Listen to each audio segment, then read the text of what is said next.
14 मार्च 2007 बंगाल का पूर्वी मेदिनीपुर और यहाँ का नंदीग्राम।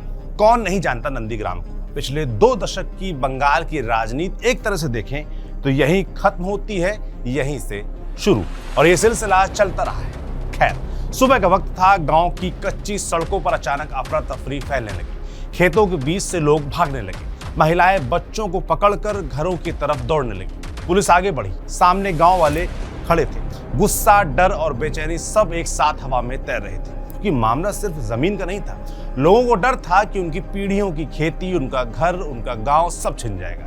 बुद्धदेव भट्टाचार्य की अगुवाई वाली वाम मोर्चा की पश्चिम बंगाल में सरकार थी, जो कि केमिकल हब के लिए जमीन अधिग्रहण करना चाहती थी। लेकिन नंदीग्राम के लोगों ने साफ कर दिया था कि वे अपनी जमीन नहीं देंगे। फिर गोलियां चली, 14 लोग मारे गए, जिनमें 2 महिलाएं भी थीं।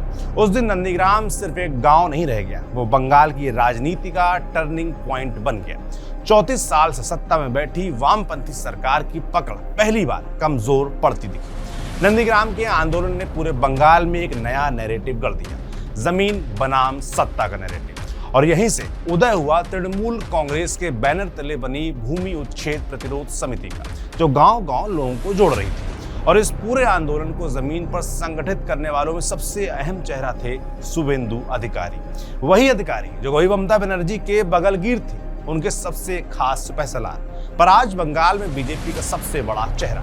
खैर, ये वही आंदोलन था जिसने ममता बनर्जी को सत्ता तक पहुंचाने का रास्ता बनाया। और राजनीति का शायद सबसे बड़ा विरोधाभास ये है कि जिस नेता ने ममता बनर्जी के लिए सत्ता का रास्ता तैयार किया, उसी नेता ने बाद में नंदीग्राम में ही उनको पटकनी दे दी और उसके बाद बंगाल से विदाई का रास्ता साफ किया। पहले नंदीग्राम, फिर 2026 में ममता को उनके घर भवानीपुर में भी मात दी। और अब जब बंगाल में पहली बार बीजेपी की सरकार बनने जा रही है, तो यही शुभेंदु अधिकारी ममता की जगह बंगाल का ताज पहनेंगे।